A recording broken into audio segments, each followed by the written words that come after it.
para la reactivación productiva del país.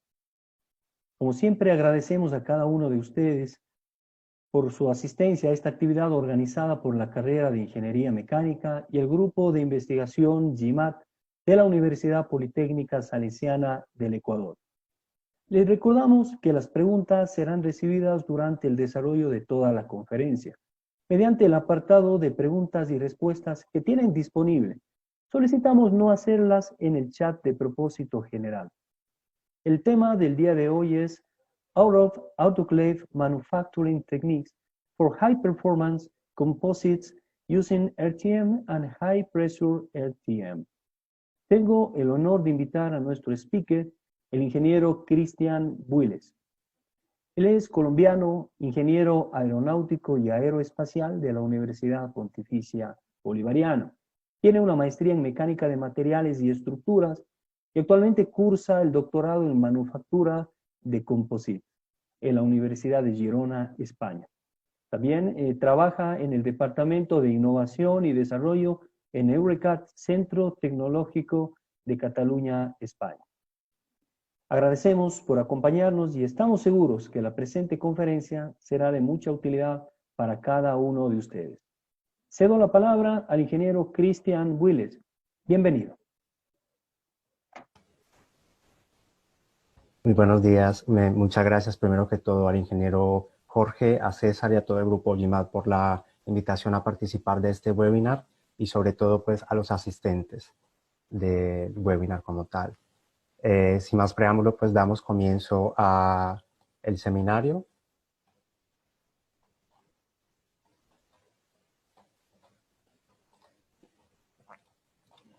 Bueno, aquí les voy a explicar primero quiénes somos como Eurecat. Luego veremos una breve introducción sobre algunos conceptos básicos de los materiales compuestos. Luego pasaremos a ver las técnicas de manufactura que se usan tradicionalmente, para luego pasar al tema que pertoca, que es el RTM y el High Pressure RTM. Luego haremos un pequeño ejercicio con respecto a uno de los proyectos que actualmente la Universidad Politécnica Salesiana desarrolla. Y finalmente les contaré pues algunas cosas del programa doctoral y de cómo es todo el proceso con respecto a la universidad y sobre todo a la empresa. Bueno, Eurecat es un centro de investigación y desarrollo. Somos una fundación y nos dedicamos, bueno, nuestro know-how es, como he dicho, más que todo la investigación y el desarrollo, pero también tenemos servicios de consultoría, de desarrollo de productos y tecnologías, y también tenemos formación para la ocupación. Eurecat como tal nace desde el 2015, cuando la Generalitat de Cataluña decide unificar a todos los centros de investigación que en este momento pues se encontraban en Cataluña. Se unificaron bajo un solo nombre, que es Eurecat, para compartir, digamos, todos los ideales y sobre todo ofrecer los mismos estándares y la misma calidad con respecto a nuestros productos a toda Cataluña, a España y ahora a todo el mundo en general. Como somos un consorcio de centros de investigación, nos encontramos, digamos, distribuidos por toda Cataluña. En específico, nuestra sede se encuentra en Cerdanyola del Vallès, que es en la provincia de Barcelona. Luego, pues, tenemos otras sedes como Girona, Lleida, Manresa, como todas las que están observando. Aquí, digamos que cada sede, cada localidad tiene su propio know-how, sus propias líneas de investigación, y así, digamos, entre todo el consorcio podemos tener un montón de temas que a continuación les presentaré. Nos dividimos en áreas de conocimiento, bueno, son solamente 4: el área industrial, el área digital, biotecnología y sostenibilidad. Nosotros, materiales compuestos, nos encontramos en el área industrial, en la parte de materiales avanzados y nuevas técnicas de manufactura. Luego, como pueden ver, pues tenemos mucho más temas de investigación, desde la parte digital con inteligencia artificial, con multimedia, luego en biotecnología con nutrición y salud, sostenibilidad tenemos la unidad de agua, de energía, de desperdicios, de impacto medioambiental, de baterías, en fin. Aquí también contarles que si bien somos un consorcio catalán Justamente este año inauguramos nuestra primer sede en Latinoamérica, justamente en Eurecat, Chile, y de momento esta sede solo estará prestando servicio para el área de Chile, pero también luego queremos que sea como el hub de toda la parte LATAM. Entonces, cuando puedan haber posibles contactos, podrían ir directamente a Eureka Chile para establecer todos los contactos o establecer todos los vínculos que se crean necesarios. Luego, como les he dicho, específicamente nosotros nos encontramos ubicados en Cerdañola del Vallès. Nos ubicamos en la provincia de Barcelona. Estamos a 20 minutos de Barcelona Centro. Y antiguamente pues, nos llamábamos ASCAM, que era la Asociación Catalana de Empresas de Moldes y Matricería. Y desde 2015 nos pasamos a llamar Eurecat. Aquí en la sede compartimos también sede con las otras unidades como son robótica, como son diseño de producto, baterías, métodos avanzados de manufactura, entre otras. Luego nosotros como tal somos la unidad de materiales compuestos. Aquí partimos siempre de los clientes, de las ideas que tengan, de grupos de investigación y tenemos varios enfoques. Podemos hacer investigación desde el punto de vista de los materiales, pruebas de nuevos tipos de material, fibra, resina, todo lo relacionado con materiales compuestos. También brindamos el servicio de diseño y manufactura de moldes y utillajes. Luego también, bueno, nuestro know-how es los procesos de manufactura. Aquí resalto pues los que más trabajamos que vienen siendo laminado manual, infusión de resina, RTM, trabajamos con prepreg, pultrusión, termoconformado y ahora pues estamos empezando con la línea de High Pressure RTM y luego también pues hacemos prototipos y pruebas de concepto. A continuación les muestro bueno, algunos ejemplos de los proyectos que hemos desarrollado aquí en la empresa. Uno de ellos, por ejemplo, es el COMI, que consiste en un pilar C para un vehículo. En este caso, si mal no recuerdo, era para un Mercedes-Benz.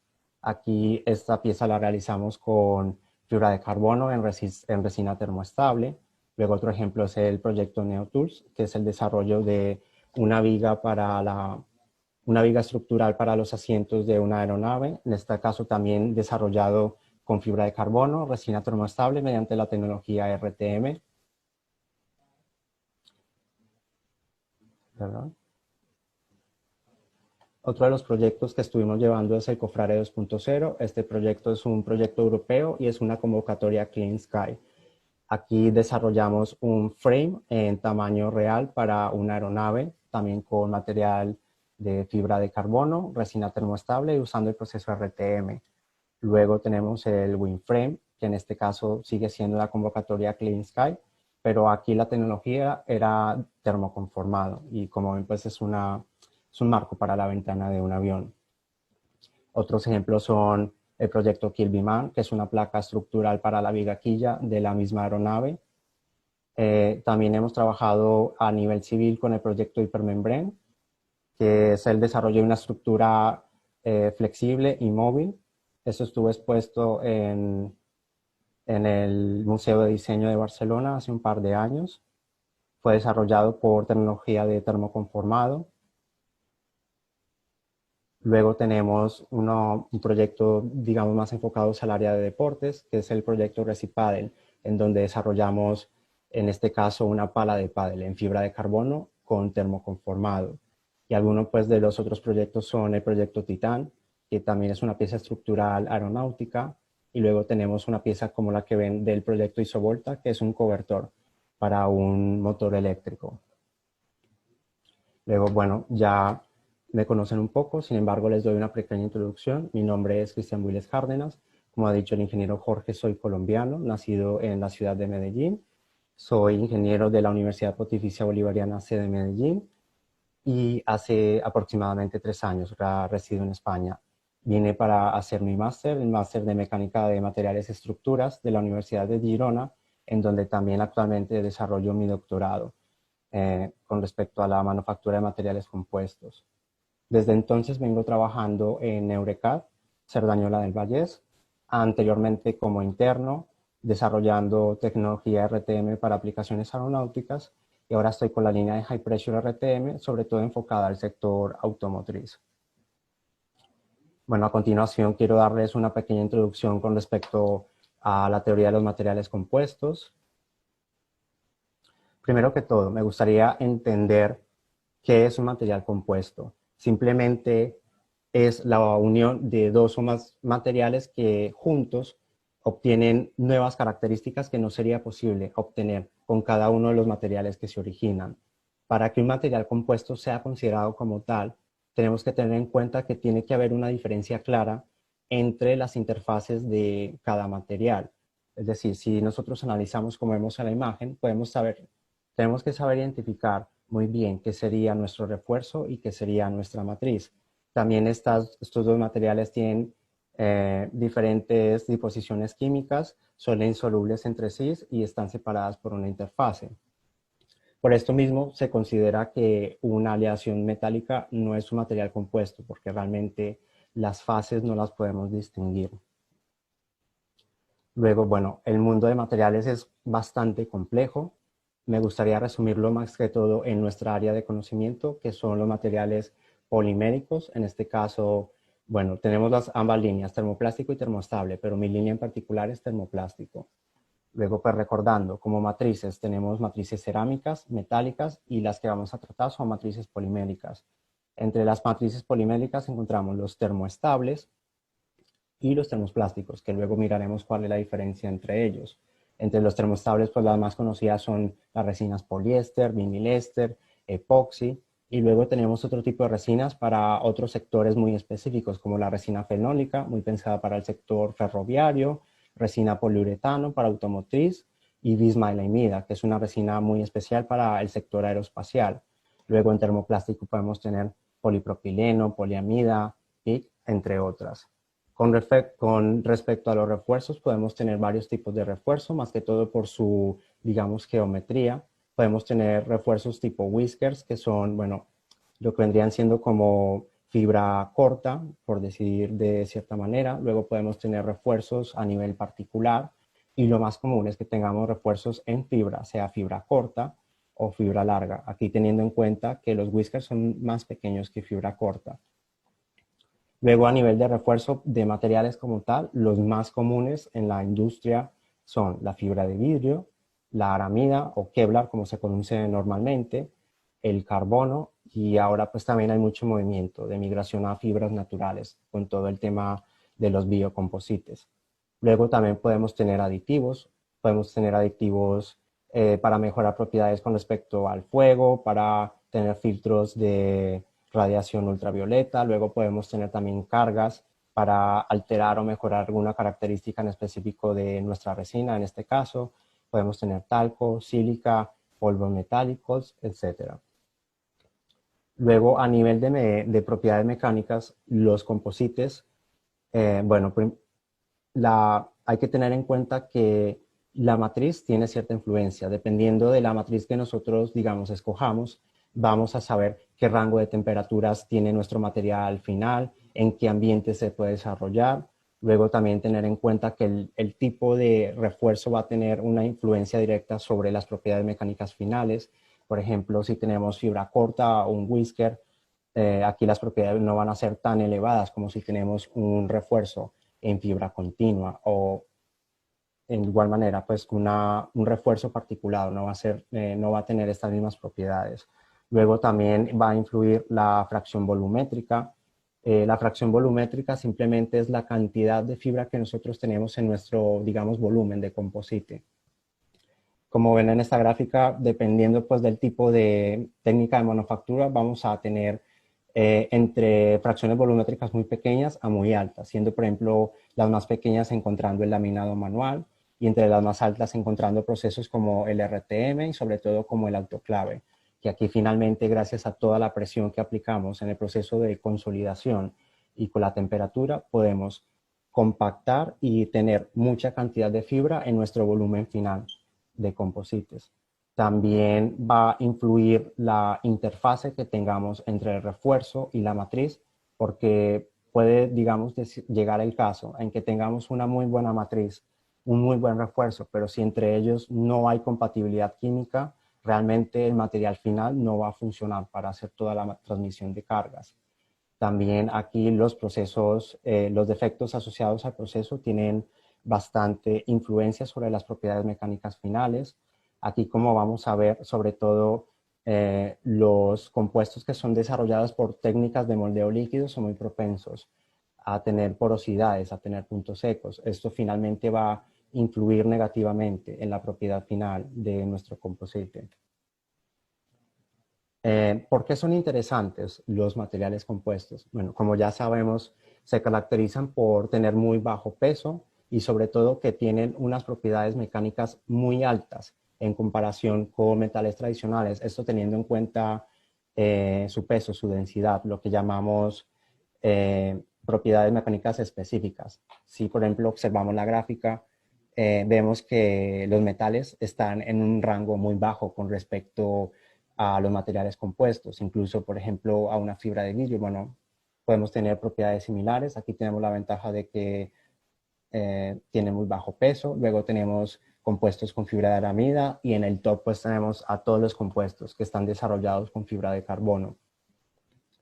También influye que los materiales compuestos en comparación con los metales tienen una dureza muy alta, unas propiedades específicas muy altas, son resistentes a la fatiga. Aquí hay que aclarar que son, de igual manera sufren fatiga, pero no a un mismo nivel que los metales, porque normalmente se solía pensar de que los materiales compuestos no sufrían de fatiga, pero esto no es verdad. También ofrecen mayor durabilidad porque no son, digamos, tan atacados por el medio ambiente, sea por el agua, por la temperatura, por diversos factores. Y luego una ventaja que tienen es que nos permiten obtener piezas de gran tamaño y de complejidad en su geometría, que sería pues muy difícil fabricarlos con procesos tradicionales. A nivel de fibras, como hemos mencionado anteriormente, pues las más comunes que encontramos son la fibra de vidrio, la aramida y el carbono. Aquí destacar que la fibra de vidrio es la más barata y es la que mejor calidad precio tiene de todas. Es muy versátil, se puede usar con muchas resinas para muchos procesos, para muchas industrias. Tiene buena interfase de adhesión con la resina. Tiene buenas propiedades de aislamiento térmico y eléctrico, es a prueba de fuego y ofrece buena estabilidad dimensional. Aquí, bueno, como puntos en contra, al ser la, digamos, fibra más barata, pues tiene menos propiedades y también puede sufrir de envejecimiento por contacto con el agua. Luego tenemos la fibra de aramida o Kevlar. Esta fibra es una fibra polimérica y sobre todo se caracteriza, por tener una muy buena tenacidad y una muy buena capacidad de absorción de energía. Por esto, este tipo de compuesto se usa en el ámbito de impacto, de balística, de absorción de cargas. Como desventajas, no es muy buena a esfuerzos de compresión, también sufre de degradación por la radiación del sol, la radiación ultravioleta, y tiene baja adhesión, algunos poliésteres, algunos termoplásticos. También hay que tener en cuenta que es un poco más cara que el vidrio. Y finalmente, pues tenemos la fibra de carbono, que es la más usada a nivel, digamos, ya estructural para las prestaciones. Tiene muy baja densidad, tiene propiedades pues muy altas, las propiedades específicas, tiene muy buen comportamiento térmico y eléctrico. Aquí esta fibra es conductora, eso hay que tenerlo en cuenta. Luego tiene muy buena resistencia a la abrasión, tiene muy baja dilatación térmica y puede estar en servicio a altas temperaturas. Su principal desventaja es el coste, porque son muy caras en comparación con los otros tipos de fibras. También tener en cuenta que su comportamiento final, una vez que está el composite consolidado, suele ser tipo frágil.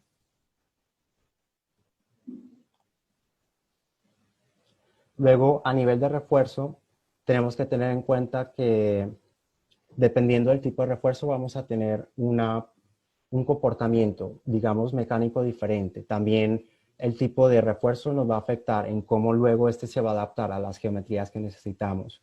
Aquí, bueno, estos conceptos vienen del mundo del textil. Hay que tener en cuenta que tenemos dos direcciones normalmente en el refuerzo. La dirección horizontal, que se llama warp o trama, y luego la dirección vertical, que se le dice web o urdimbre. Aquí hay que tener en cuenta que cada tipo de refuerzo determina su integridad final, su capacidad de drapabilidad o de adaptarse a las geometrías y finalmente su permeabilidad. Esta permeabilidad finalmente estará dada por, digamos, los espacios de entrelazamiento que puede haber entre la trama y la urdimbre. A continuación, bueno, les mostraré algunos de los tipos de tejido más típicos. Encontramos, por ejemplo, primero a los tejidos, valga la redundancia, es decir, que entre ellos hay algún entrelazamiento. El primero de ellos es el tejido plano o tafetán, que también se le conoce, y se caracteriza porque cada hilo de una trama está entrelazado con un hilo de la urdimbre, es decir, es una unión uno a uno. Se caracteriza por ser un laminado o un tejido plano, simétrico, es muy rígido y tiene muy baja drapabilidad. Aquí hay que tener en cuenta que finalmente todas estas ondulaciones nos van a afectar negativamente en las propiedades mecánicas finales, porque al final estamos obligando a la fibra a trabajar a cortante o a fuera de plano, que realmente no es como debería hacerlo.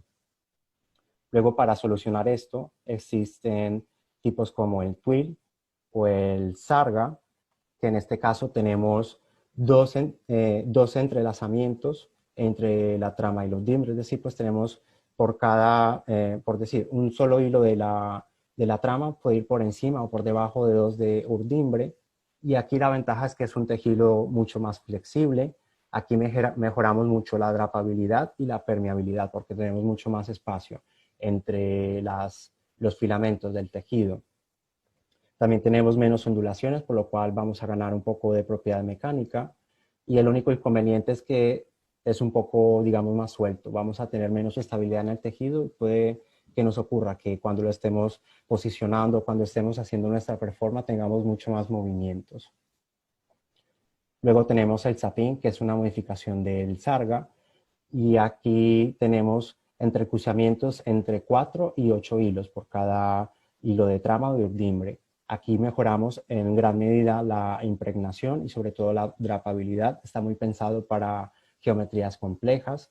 También es mucho más alta su propiedad mecánica porque finalmente pues, el número de entrelazamientos es menor, pero de igual manera tenemos baja estabilidad y tenemos que tener en cuenta que finalmente es un tejido asimétrico que nos puede afectar finalmente en el comportamiento de nuestra pieza. Aquí comentar que dependiendo de la aplicación podemos escoger un tipo de tejido u otro. Por ejemplo, en los tejidos planos, bueno, los más comunes son los planos, pero luego, por ejemplo, si necesitamos alguna aplicación que sea a cara vista, que nos interese mostrarla y que sea, digamos, estética, normalmente se usan los sargas, porque visualmente, bueno, son muy bonitos y lo que tienen es que como su trama de tejido tiene este aspecto diagonal, pues es bastante llamativo. Luego tenemos los tejidos no tejidos.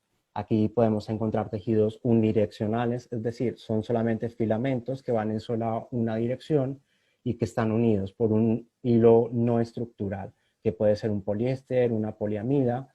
Aquí la ventaja que tenemos es que no existe ninguna ondulación, tiene muy buena drapabilidad, también tiene muy buena permeabilidad, pero lo único es que son tejidos costosos para fabricar, porque finalmente la manipulación es bastante compleja. Luego tenemos un tejido llamado non-cream fabric, tejido no tejido como tal. Un non-cream fabric finalmente es la unión de varios tejidos UD que los orientamos en diferentes posiciones, como ven en la imagen. Podemos tener bidireccional o biaxial, triaxial, cuatriaxiales. Esto tiene una de sus ventajas más grandes es que con una sola tela de tejido pues podemos reducir el tiempo de, digamos, de laminado, porque una sola tela ya tiene muchas direcciones.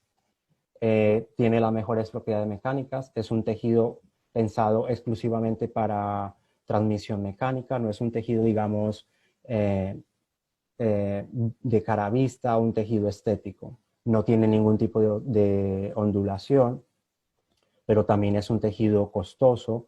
Y algo que tiene tanto el non-cream fabric como el UD es que se pueden dar espacios entre los hilos de de la fibra, que son muy propensos a moverse. Finalmente, cuando construimos el composite, esto se va a trasladar a zonas ricas en resina, que finalmente van a jugar en detrimento de las propiedades mecánicas. Luego, pues, otros tejidos que podemos encontrar son el MAD, que simplemente son fibras cortadas, orientadas de forma aleatoria, están unidas químicamente, sea por aglutinantes o por alguna emulsión. Su gramaje va entre 100 y 800, dependiendo pues de nuestra aplicación podemos escoger uno u otro.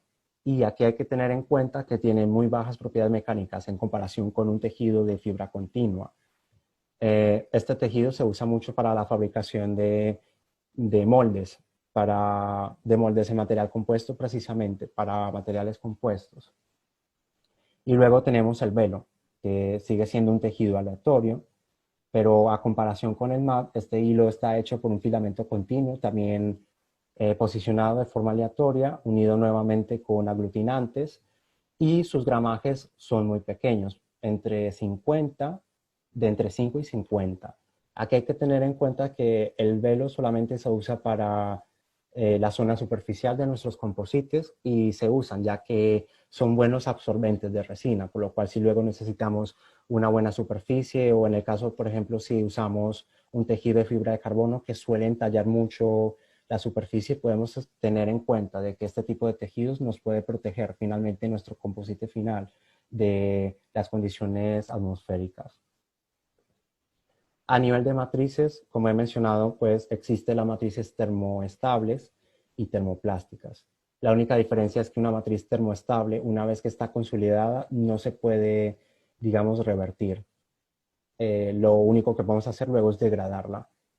Y luego las termoplásticas, a comparación, pues podemos refundirlas, podemos reconformarlas y aquí la ventaja es que son muy reciclables.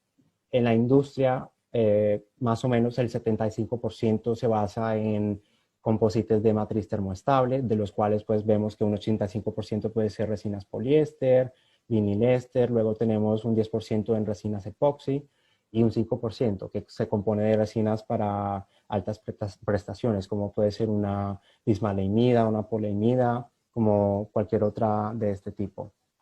Y luego pues tenemos el otro porcentaje compuesto por los termoplásticos. Aquí, bueno, comparándolos brevemente, observamos que las matrices termoestables tienen un costo muy bajo en comparación con las termoplásticas. En contraposición tienen una formulación muy compleja. Una ventaja también muy grande que tienen estas es que su viscosidad es muy baja, lo cual nos puede ayudar en mejorar la impregnación y la permeabilidad de los tejidos cuando tenemos resinas termoplásticas pues, que pueden tener viscosidades muy altas y se necesitaría equipos de muy alta presión para poder hacer una impregnación. De hecho, hoy en día hay mucha investigación con respecto a matrices termoplásticas para obtener formulaciones de baja viscosidad. A nivel mecánico son mucho mejores las matrices termoestables. En contraposición, al ser tan rígidas, pues son muy frágiles. Tienen buena resistencia química y tienen buena resistencia a fluir, perdón. Bueno, aquí más que todo recalcar que las resinas poliéster son las más, digamos, usadas en la industria náutica, en la industria también de civil, de acabados. Es muy económica, es muy versátil. Podemos encontrar desde la más, digamos, económica para aplicaciones como la que están viendo en pantalla o ya con mejores prestaciones para mejores capacidades mecánicas. Y están muy asociadas al uso de fibra de vidrio. Luego tenemos una variante que son las resinas vinilester. Aquí la única diferencia es que son mejores químicamente, tienen mejor resistencia a la degradación por agua, a las condiciones atmosféricas, por lo cual se usa mucho en el sector naval. Nuevamente está muy asociada a la fibra de vidrio. Y finalmente pues tenemos las resinas epoxi, que son las resinas, digamos, de más performance, son las más usadas en toda la parte, digamos, de aviación, aeroespacio, también el sector automotriz, el sector de lujo. Se caracterizan por tener una buena dureza, una buena rigidez, buenas propiedades a temperatura, tienen buenas propiedades con respecto a resistencia al agua, aunque hay que tener en cuenta que algunas formulaciones son muy propensas a absorberla. Luego tienen baja contracción y está muy pensada para fibra de carbono. Aquí hay que hacer un inciso en que, bueno, nuestras fibras las podemos impregnar con cualquier resina, por decir, pero en este caso la matriz o la resina epoxi está muy pensada a la fibra de carbono, porque si ya que tenemos la mejor fibra con las mejores prestaciones, pues démosle la mejor matriz para que podamos tener una combinación de propiedades más interesantes en nuestro componente final. Como, bueno, les comenté, la resina poliéster, bueno, es la más económica de todas, es la que más se usa. Aquí hay que tener en cuenta que normalmente se usan en procesos de molde abierto y tienen la problemática que tienen estireno, que puede causar problemas de salud. Tienen muy alta contracción térmica y tenemos ventanas de trabajo muy pequeñas. Luego la resina vinil-éster, como he comentado, pues lo único son mejores químicamente. En algunos casos pues necesitamos hacer procesos de postcurado para mejorar sus propiedades. Nuevamente tienen alto contenido de estireno y pueden ser un poco más costosas que una resina poliéster. Y finalmente pues la epoxi, como he comentado, mejores propiedades mecánicas, térmicas en resistencia, baja contracción. Lo único pues su elevado costo. También destacar que son muy sensibles al contenido de endurecedor. A diferencia de las resinas poliéster o vinil-éster, si agregamos más catalizador, pues estaremos acelerando la reacción. En cambio, las resinas epoxi están muy contenidas a realmente en darles la cantidad necesaria de endurecedor que necesitan, porque luego si agregamos más o agregamos menos, estaríamos afectando sus propiedades mecánicas. Luego vamos a ver una pequeña introducción sobre procesos de manufactura, los más tradicionales.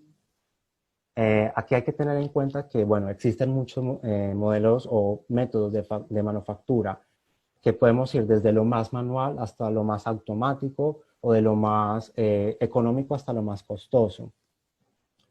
Por ejemplo, si observan esta gráfica, vemos que si, por ejemplo, necesitamos métodos que nos permitan obtener piezas en muy bajo tiempo, tenemos, por ejemplo, el SMC, el BMC, que son procesos en prensa, usando prensa. Luego tenemos el termoconformado, puede estar en medio el High Pressure RTM. Luego, los procesos que no son, digamos, para alto volumen, bueno, RTM se considera para volúmenes medios de producción. Y ya luego, pues, en bajo volumen tenemos el autoclave, tenemos laminado manual, tenemos las infusiones. También la complejidad es mucho menor si nos trasladamos hacia los procesos un poco más industriales o más manuales en este caso.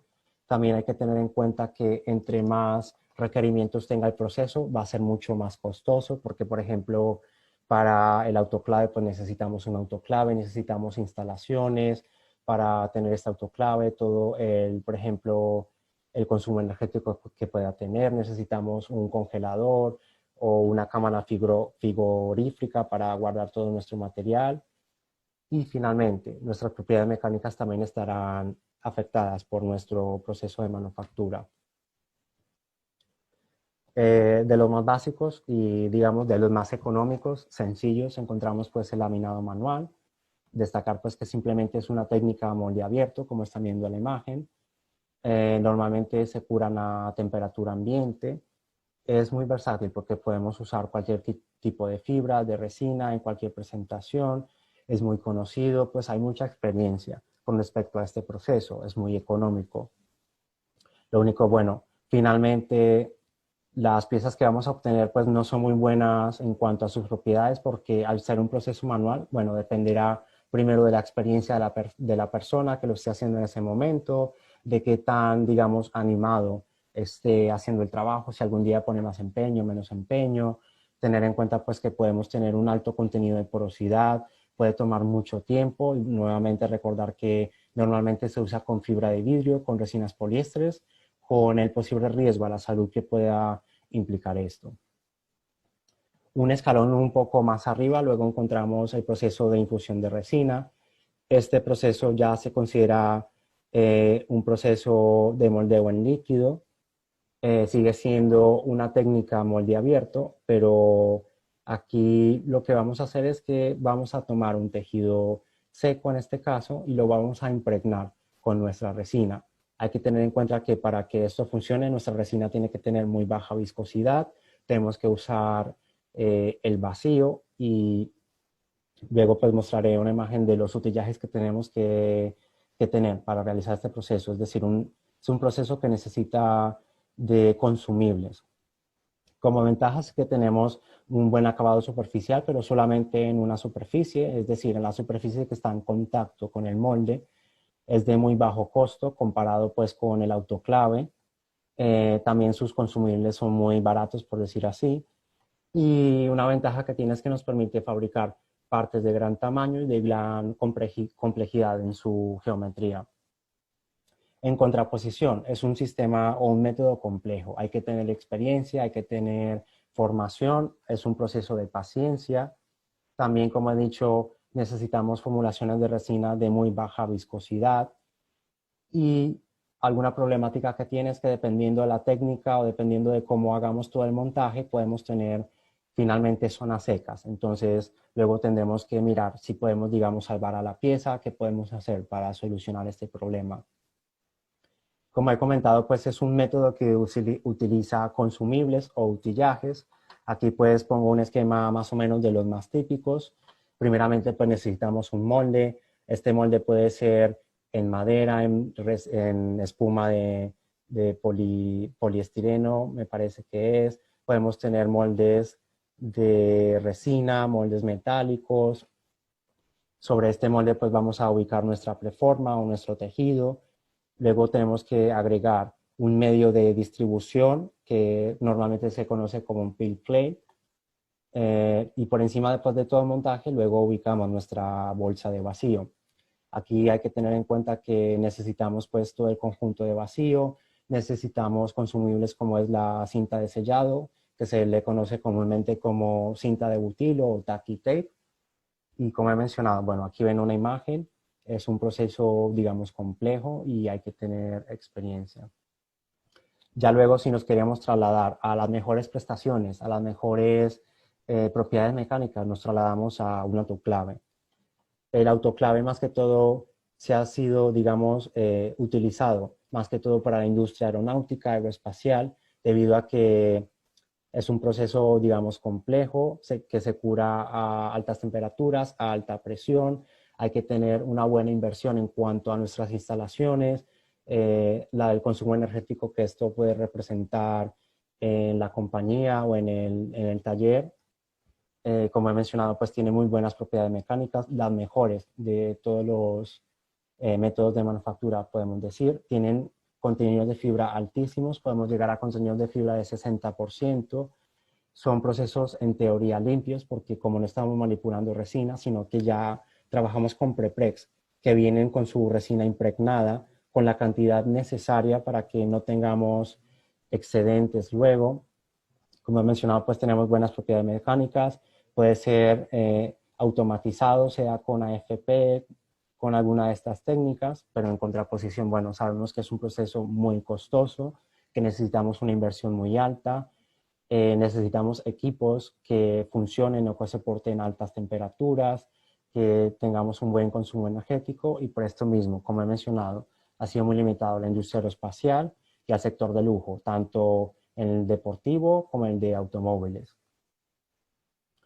En resumen, bueno, tenemos desde técnicas como las más simples, en este caso laminado manual, técnicas que nos pueden dar un buen resultado en cuanto a propiedades mecánicas sin ser tan complejas como la infusión de resina, o luego técnicas que pueden ser de buenas prestaciones, pero con todo lo que puede implicar como el autoclave en cuanto a todos los costes, instalaciones, a todos los problemas asociados. Por ejemplo, como ven en la imagen, este autoclave, bueno, es gigante, es parte de Boeing. Necesitamos pues una buena infraestructura para poder tener todo este sistema de manufactura. Luego, a raíz de todo esto, empiezan a surgir las técnicas que se conocen comúnmente como técnicas fuera de autoclave. Una de las más famosas es el RTM, que al igual que la infusión de resina, Es un proceso de moldeo líquido y se caracteriza porque aquí vamos a usar un molde cerrado, es decir, vamos a usar un macho y una hembra, normalmente se les conoce por este nombre, y nos va a permitir obtener piezas de muy alta calidad y de buen acabado superficial. Aquí hay que tener en cuenta que se necesitan resinas de muy baja viscosidad. Normalmente se acepta para RTM resinas menores a 300 milipascales segundo. Por ejemplo, bueno, les quise poner el ejemplo de que el agua está en 1 milipascal segundo, cuando, por ejemplo, la miel puede estar a 10 a la 4 milipascales segundo. Entonces, para que nos hagamos una idea de qué orden de viscosidad podemos tener. Luego, aquí, bueno, como ven en la imagen, podemos tener preformas de fibra seca, puede ser de carbono, de vidrio, de aramida, fibras naturales, las que tengamos. También se caracteriza porque la inyección que hacemos de resina, primero es a presión positiva, normalmente es a baja presión, aunque se acepta hasta 20 bares como un proceso RTM convencional, pero normalmente ronda entre 1 y 6 o 8. Y podemos usar, por ejemplo, en este caso cores o núcleos. Hay que tener en cuenta que el núcleo tiene que soportar el régimen de presión que estemos usando en el sistema y tiene que ser impermeable a la resina, porque no puede dejar que ésta la impregne o la llene, porque finalmente pues estaremos gastando mucho material y estaríamos aumentando mucho el peso. Y podemos usar sistemas de resina de uno o dos componentes, es decir, podemos hacer la mezcla nosotros directamente y luego hacer la inyección, o simplemente usar una máquina que nos combina automáticamente la resina y el endurecedor para hacer la inyección. Aquí algo que hay que tener en cuenta es que las resinas de por sí son bastante versátiles, son muy buenas para trabajar, no son, digamos, no tienen unos parámetros fijos de operación. Aquí les puse el ejemplo de una resina, digamos, muy estándar, como es una resina Resoltec 1050. Es una resina epoxi estructural, económica, por decir así. Y lo que vemos es que para un solo tipo de resina podemos tener varios tipos de endurecedor que podemos modificar, digamos, su tiempo de gel, su tiempo de curado, sus propiedades, digamos, de viscosidad. Porque, por ejemplo, si vemos por decir, en este caso, el endurecedor 1053 nos dice que podemos tener tiempos de gel hasta de 14 horas. Esto, por ejemplo, nos conviene si estamos haciendo infusión manual de un bote de alguna aplicación náutica, de una pieza de gran tamaño. Por ejemplo, si podemos trasladarnos luego a un proceso RTM en donde normalmente una inyección puede tomar del orden de 5, 7, 10 minutos, podemos ir directamente a un 1059. También podemos hacer un curado a temperatura ambiente, como ven, por ejemplo, podemos curar en 14 días, o simplemente podemos hacer un curado ya en caliente. Podemos reducir mucho el tiempo de curado. Aquí, pues, tener en cuenta que, por decir, si nuestra formulación de resina en específico tiene muy alta viscosidad y no tenemos la posibilidad de cambiar su formulación, con agregar temperatura ya bajamos mucho la viscosidad final. Aquí hay que tener en cuenta que, claro, al agregar temperatura estamos acortando nuestro tiempo de gel. Entonces tenemos que tener en cuenta que nuestra ventana de proceso tiene que estar muy por debajo de este tiempo de gel. Bueno, más que todo para la realización de una pieza material compuesto, partimos primero de una simulación, sea una simulación mecánica, luego tenemos que hacer una simulación de llenado en molde, luego de esto pasamos a la construcción del molde como tal, a la construcción de la preforma, al proceso de manufactura, luego podemos hacer validación y finalmente podemos tener una retroalimentación de todo nuestro proceso. Para el proceso RTM normalmente partimos desde nuestro tejido seco. Aquí nosotros ya suponemos que sabemos cuál va a ser nuestro laminado, en qué orientaciones queremos orientarlo, nuestro espesor final, qué tipo de tejido vamos a usar. Hacemos pues, cortamos la tela en cada diferente dirección. Procedemos luego a hacer la preforma. En este caso podemos usar binders que luego miraremos qué son, o podemos usar adhesivos para ganar rigidez y darle más estabilidad a la preforma. Esta forma, cuando ya la tenemos, la pasamos directamente a molde. Recordamos que el proceso RTM, a comparación con procesos de molde abierto como la infusión o la laminado manual, pues es un molde cerrado. Necesitamos un macho y una hembra. Cerramos el molde, hacemos la inyección de resina. Aquí podemos tener diferentes estrategias de inyección. Podemos tener inyección de extremo a extremo, de centro a perímetro o inyección perimetral con vacío en el centro. Aquí pues importante recalcar que normalmente hacemos asistencia de vacío para mejorar mucho el proceso. Aplicamos calor y finalmente cuando ya ha pasado el tiempo de curado, hacemos el desmoldeo de nuestra pieza. A continuación le mostraré un pequeño video explicando cómo es este proceso. Pues es muy básico para la realización de un componente, digamos, pequeño.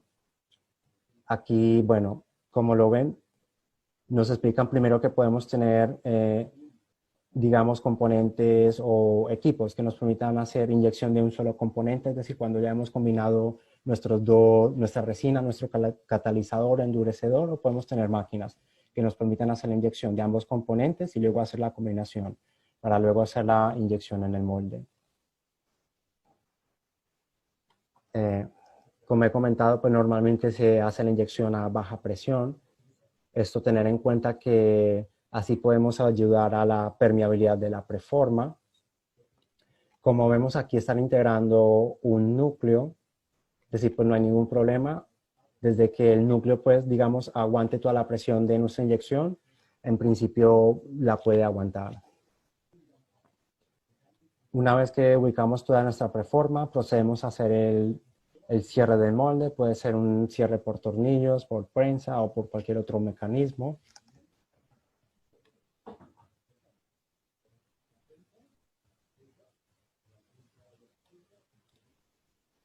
Luego aquí pues conectamos todo el sistema de vacío, el sistema de entrada de la resina. Aquí, como ven, aparentemente tenemos inyección perimetral y aplicamos vacío en el centro.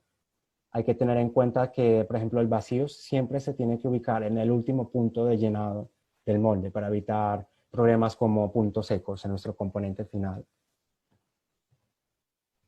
Esto es un prototipo o un ejemplo de máquina RTM, es muy sencilla.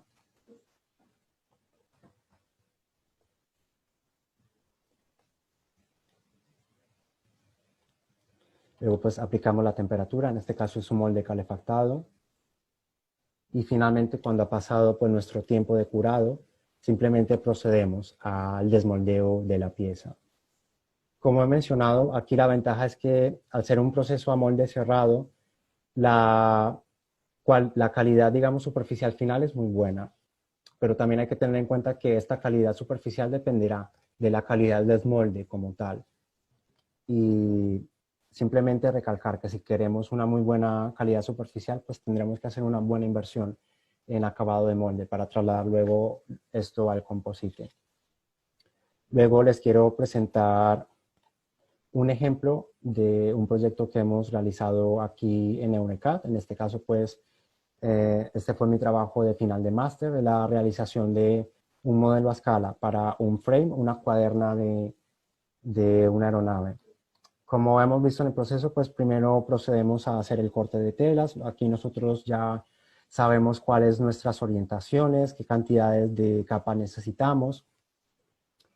Luego esta tela procedemos a formarla en nuestros postizos, en nuestro molde como tal. En este caso pues hacemos el formado, en este caso en el molde macho.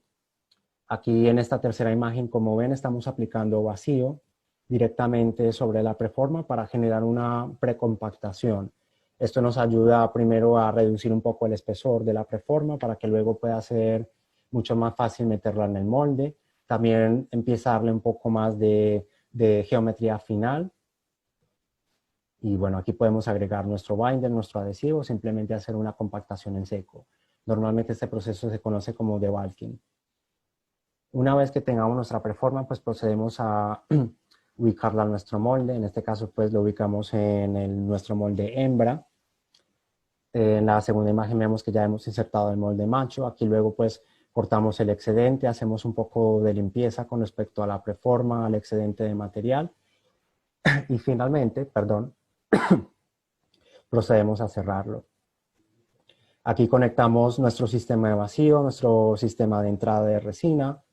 Aquí, por ejemplo, destacar que en este caso, pues, la resina que usábamos es de muy alta temperatura y creamos una caja, digamos, de aislamiento para ayudar a que todo el curado fuera mucho más rápido. Una vez nuestra pieza ya ha curado, procedemos a abrirlo. Como ven en la imagen, pues, tenemos luego excedentes de material, de resina. Estas piezas luego hay que trabajarlas, hay que cortarlas para finalmente, pues, tener nuestro componente final.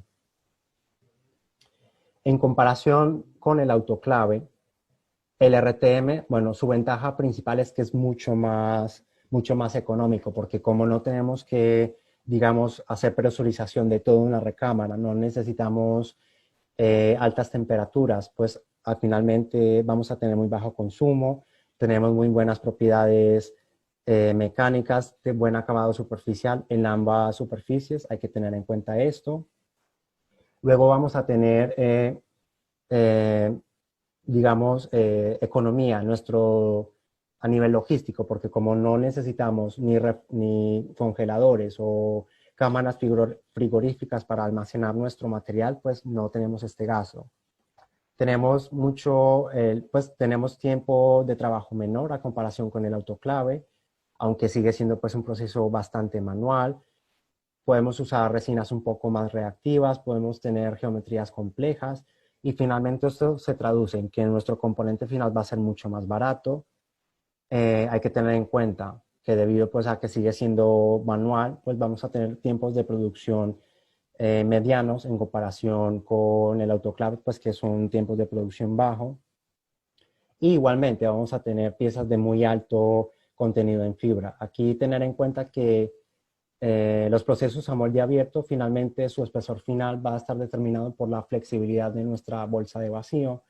En cuanto a RTM, pues nuestro espesor final va a estar dado por el molde, porque lo podemos diseñar por fábrica y así se va, digamos, a mantener. Finalmente estaremos compactando nuestro tejido para que cumpla con ese espesor. Como desventajas, pues finalmente tenemos tiempos de llenado muy lentos porque finalmente hacemos inyecciones a muy baja presión, a muy bajo flujo volumétrico. Es un proceso, como he dicho, bastante manual.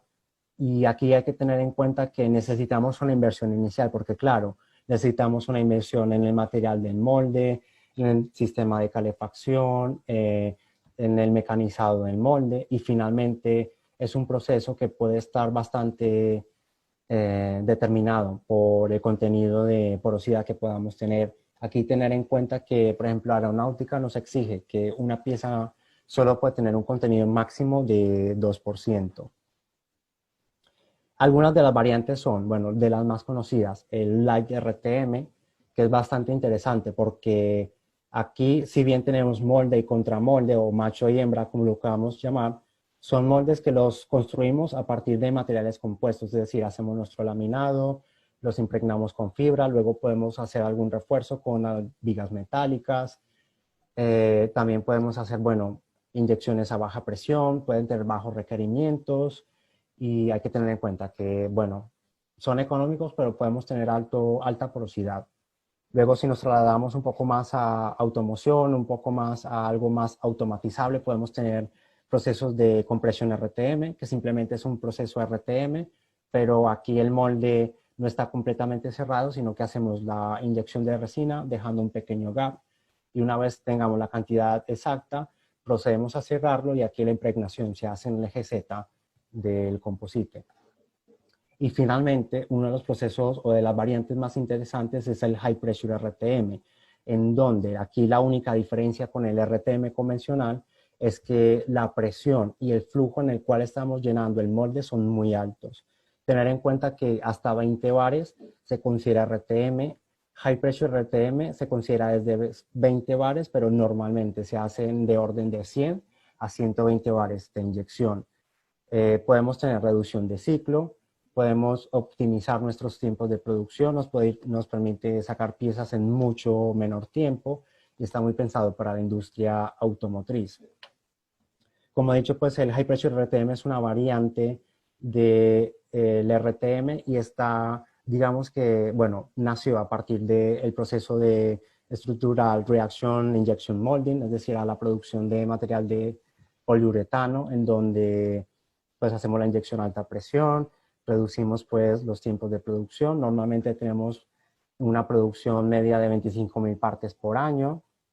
Algo muy importante es que nos permite usar resinas de alta reactividad, es decir, que pueden curar en 5 minutos y puede ser bastante propenso a ser automatizado. Como he mencionado, bueno, la única diferencia con la RTM simplemente es la presión.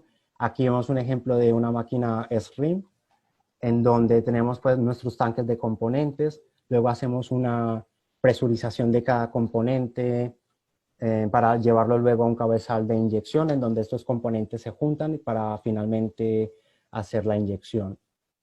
Luego este proceso se puede dividir en dos variantes que son conocidas como High Pressure Injection y High Pressure Compression. El High Pressure Injection es un proceso RTM alta presión. Aquí el molde está cerrado. Hay que tener en cuenta que como la preforma ya se encuentra compactada dentro del molde, pues su permeabilidad va a ser mucho menor. Y hay que tener en cuenta que finalmente nuestro equipo, nuestro molde tiene que ser mucho más robusto, porque los órdenes o la magnitud de presión va a ser mucho más alta. Nuevamente en High Pressure Compression dejamos un pequeño gap para hacer la impregnación de la resina y luego digamos que la esparcimos una vez que hagamos el cerrado completo del molde. Aquí en este pequeño gráfico pues resalto la cantidad de porosidad que pueden tener nuevamente las piezas. En primera, digamos las dos primeras corresponden a un proceso autoclave en donde vemos pues que autoclave de altas prestaciones, pues tenemos contenidos de porosidad muy bajos. Luego tenemos un proceso de autoclave a menor presión. Luego tenemos procesos de inyección líquida, procesos, digamos, de asistencia por vacío. Y finalmente tenemos los procesos high pressure. Aquí simplemente hacen la comparación entre high pressure injection con un pequeño gap entre las dos partes del molde y high pressure injection sin gap. Aquí destacar que, como ven, el high pressure injection puede llegar a características incluso mejores a las del autoclave. Aquí con el proceso RTM pues tenemos varios inconvenientes. Primero hay que tener en cuenta de que lo que más nos va a llevar tiempo es la construcción de la preforma, porque ya que si queremos implementar un proceso automatizado, pues tenemos que tener una línea de producción para nuestra preforma. Por esto mismo necesitamos tener toda esta línea de automatizado implementada. Tenemos muchos problemas relacionados a la construcción de la preforma, a la impregnación, como puede ser el fiber washout, que simplemente es el movimiento de fibras debido a la alta presión, como ven en la segunda imagen. Luego podemos tener movimiento de fibras, podemos tener canales rápidos que finalmente pues, nos van a generar puntos secos y puede generar finalmente que rechacemos nuestras piezas. Son procesos pues complejos por esto mismo. Una de las cuestiones que podemos hacer con respecto a high pressure es que podemos usar binders, que simplemente son aditivos, pueden ser en polvo, en líquido, en granulados, pueden ser termoplástico o termoestable, los cuales podemos compactar y aplicar calor para que estos se fundan y nos van a ayudar a que finalmente nuestra performance sea mucho más rígida, tenga mucho más estabilidad y no sufra tanto con la presión incidente de nuestra resina. En contraposición, al final tenemos que tener en cuenta que estamos agregando un contaminante a nuestras fibras, con la posibilidad de que podemos estar modificando nuestra permeabilidad final de la preforma y podemos tener problemas de porosidad y de puntos secos. Luego, bueno, les quise proponer un pequeño ejercicio. Sé que están trabajando ahora en un proyecto para un exoesqueleto. Y sabiendo, por ejemplo, qué gama o qué rango de técnicas de manufactura tenemos, más o menos qué fibras o qué refuerzos, pues podemos hacer una idea de lo que queremos al respecto. Bueno, en esta parte me gustaría poder interactuar con ustedes, pero haré esto de manera, digamos, un poco orientativa.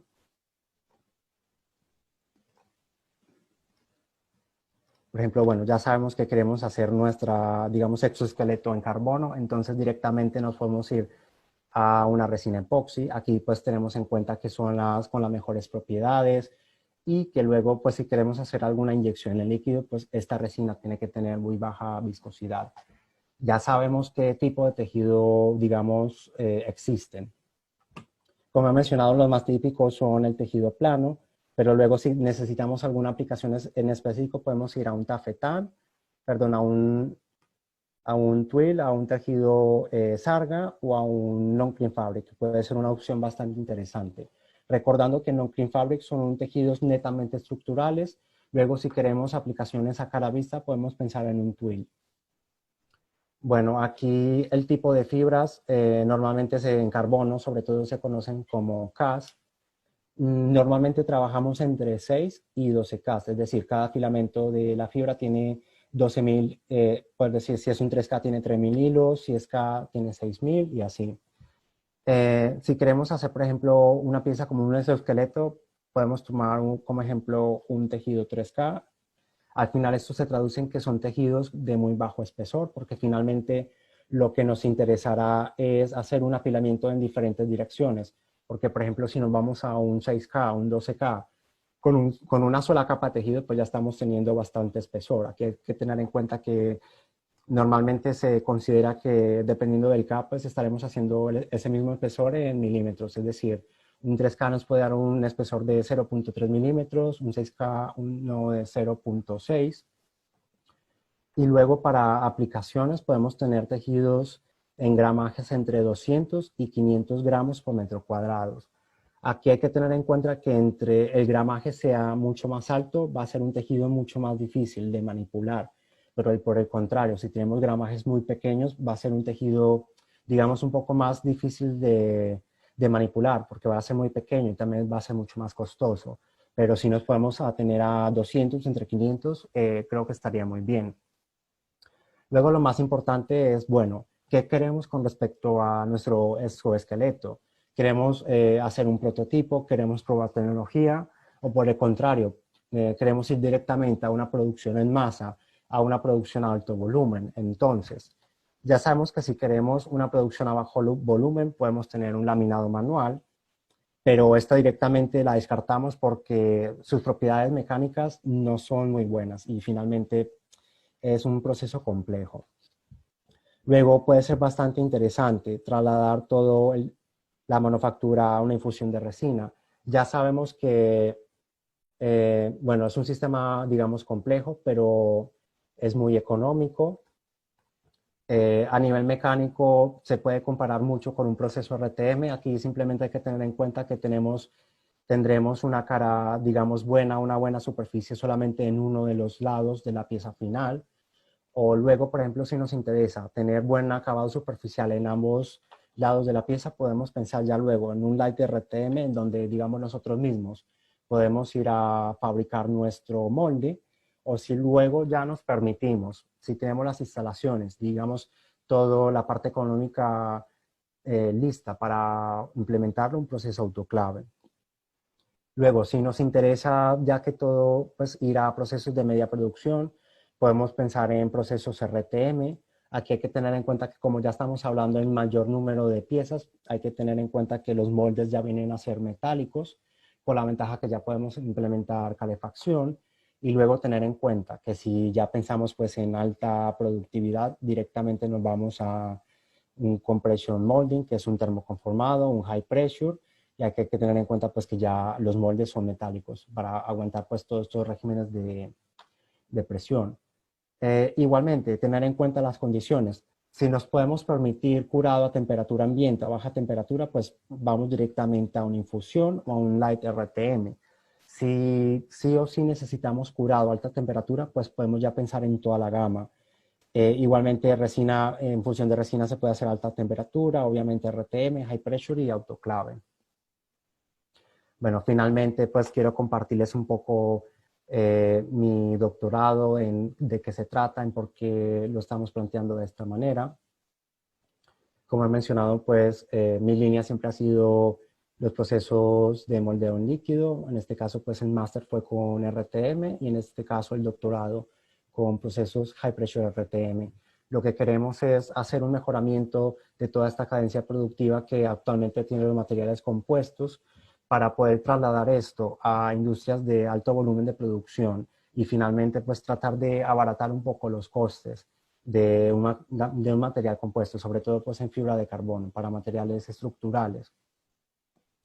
Aquí los objetivos es estudiar la variante de High Pressure Injection, analizaremos pues todos los parámetros de proceso y luego intentaremos definir, digamos, ventanas de operación óptimas para tener buenas propiedades mecánicas sin sacrificar mucho los tiempos de producción.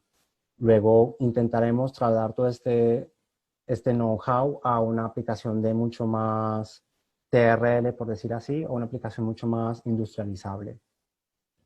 ¿De qué partimos? De que, bueno, cada vez más se ve la necesidad de reducir el peso de los vehículos, necesitamos reducir las emisiones.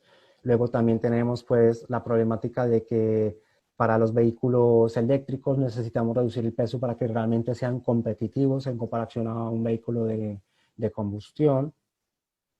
Luego queremos implementar o estudiar la posibilidad de implementar composites de alto performance para aplicaciones ya digamos, industriales, y sobre todo lo más importante es tratar de reducir el peso finalmente de nuestro material final. Hay que tener en cuenta que hay 3 frentes de ataque para reducir el precio. Uno es la materia prima, pero esto digamos que no lo podemos modificar, ya que de por sí la fibra puede representar más o menos un 50% del coste total del componente. Luego también tenemos que tener en cuenta que la construcción de la preforma demanda mucho tiempo, por lo cual significa también mucho dinero en nuestro componente final. Y finalmente, en donde podemos atacar para que podamos reducir nuestro precio final es en el proceso de manufactura. Aquí también tener en cuenta que entre más tratemos de reducir el componente de el peso de nuestro componente, pues estaremos afectando directamente sobre su precio final.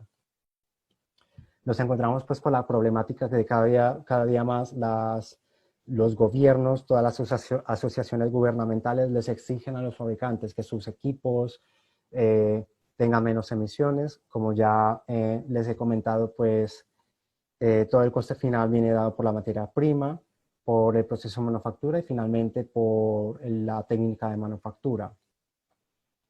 Y ya luego si analizamos pues el proceso o la industria automotriz, nos encontramos que tradicionalmente pues, se usan los metales, en este caso aceros, ya luego nos podemos trasladar a aluminios o simplemente a laminados en fibra de vidrio porque son mucho más económicos.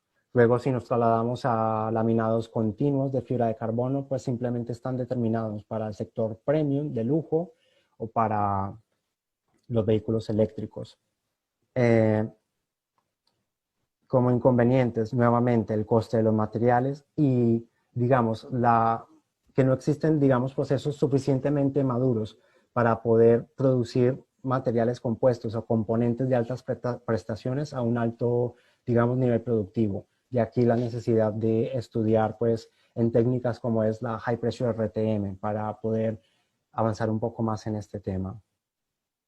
Finalmente, pues, comentarles que mi tesis doctoral es una tesis, digamos, de modalidad académica, pero que es un doctorado aplicado.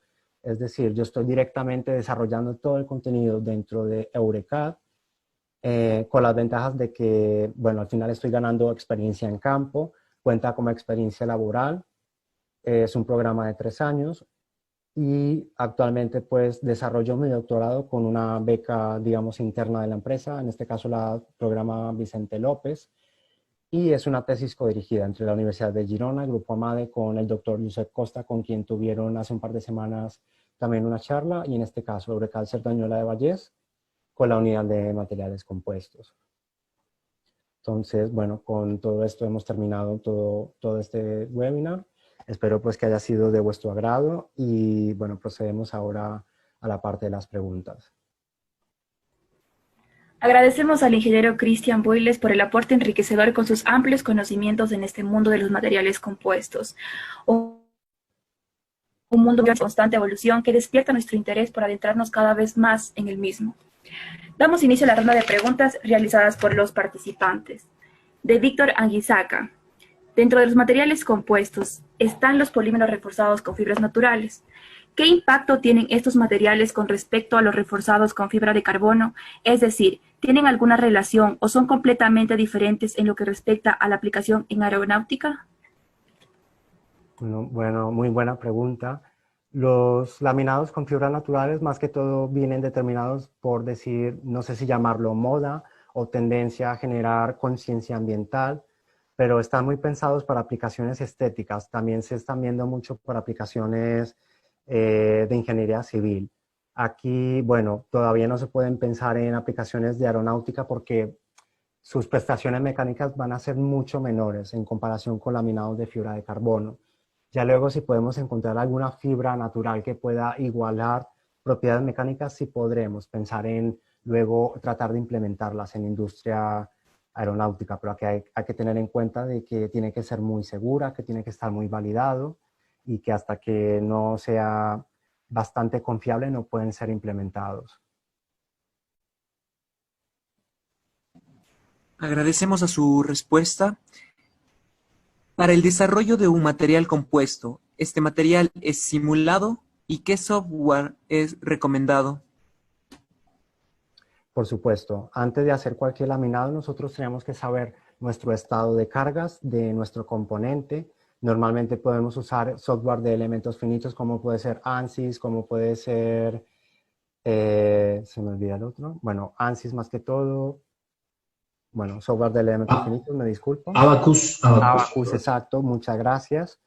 Y ya luego, desde el mismo ANSYS, podemos hacer luego toda la parte de, digamos, de definición de orientaciones o podemos trasladar estas simulaciones a software mucho más específicos, como pueden ser la, digamos, la parte de CATIA de materiales compuestos y algún otro pues, software en específico que se, digamos, se desarrolla específicamente para el tema de materiales compuestos. Gracias de igual manera. Otra pregunta de Joaquín Peña. Dice, ¿se conoce si el proceso RTM es el que se utiliza en la fabricación de cuadros de bicicletas? Bueno, se puede implementar, pero normalmente se usa sistema de autoclave o de conformado, de conformado en caliente. Normalmente para bicicletas hay que tener en cuenta que son laminados huecos. Podemos tener, digamos, el molde. Lo que hacemos dentro del molde es poner una vejiga inflable, algún sistema de presión para generar compactación hacia las paredes del mismo. Y luego toda esta placa o este molde podemos meterlo, sea en un horno, directamente calentarlo con resistencias, pero podría ser implementado con RTM. Aquí hay que tener en cuenta pues que lo que hagamos luego dentro del marco de la bicicleta va a quedar atrapado en el componente final. Muchas gracias a su respuesta. De Javier Nieto, buenos días. ¿En este tipo de elementos se han realizado ensayos elásticos e inelásticos? Bueno, aquí hay que tener en cuenta que normalmente cuando se hace un componente, si estamos hablando, por ejemplo, de industria aeronáutica, hasta directamente se va a validación. Por supuesto que se hacen ensayos elásticos. Aquí hay que tener en cuenta que los materiales compuestos no se considera que tengan comportamiento plástico, entonces tienen una falla frágil. No sé si con esto contesto la pregunta, espero que sí. Bueno, esperemos que sí. Vale. La siguiente pregunta, de Diego Hidrobo. ¿Existe un proceso de excedentes en las tecnologías indicadas? Si no existe, ¿qué hacen con los excedentes? Bueno, por supuesto que hay excedente.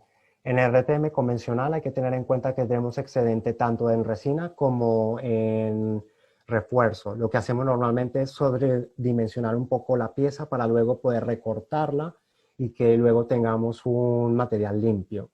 Lo que se está tratando ahora en día es minimizar ese desperdicio de material. Por ejemplo, en el High Pressure RTM podemos considerar esto, pero normalmente cuando ya tenemos nuestro componente curado se corta, bueno, directamente esto se tira porque no se puede reciclar si estamos hablando de composites termoestables.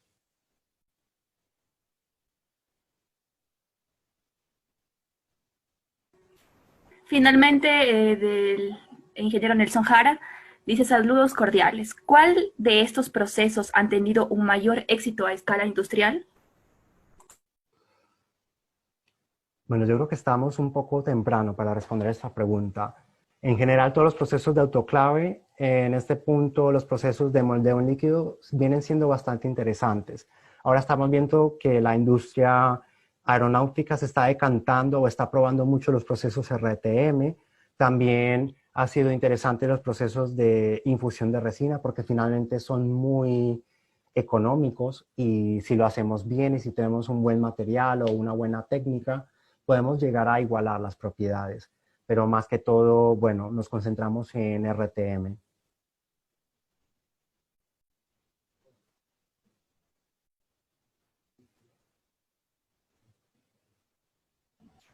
Una pregunta más.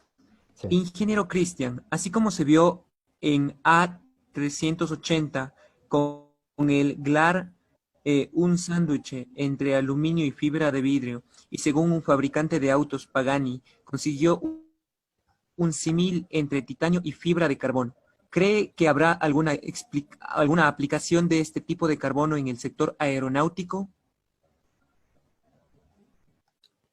Bueno, de hecho, creo que ya existen aplicaciones de materiales, digamos, compuestos con fibras metálicas o de este tipo de matrices. Por ejemplo, para el sector espacial o de defensa, normalmente tenemos fibras, digamos, especiales. Pueden ser fibras metálicas, fibras de boro, combinaciones entre metal y fibras poliméricas, fibras de carbono, pero sí que las hay, sobre todo para el sector defensa y espacial.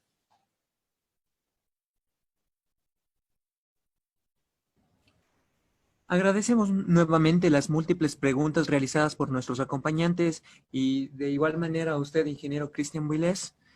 Los organizadores del evento haremos llegar las respuestas mediante el correo electrónico. Por supuesto. Muchas gracias a todos por su atención, por su disposición y agradezco nuevamente a los ingenieros César, al ingeniero Jorge y a todo el grupo GIMAT. Estamos encantados de tener al ingeniero Cristian Builés y por ser parte de nuestro ciclo de conferencias. Agradecemos por compartir su experiencia y sus conocimientos. Seguro de que este aporte será de gran valor para cada uno de nosotros. Agradecemos también a todos quienes han participado en este encuentro virtual. Sin más que decir, doy por finalizada la conferencia de hoy y les invito para nuestro quinto encuentro con el tema de tecnología láser en manufactura aditiva el próximo viernes 10 de julio a las 10 de la mañana. Muchas gracias y hasta pronto. Hasta pronto.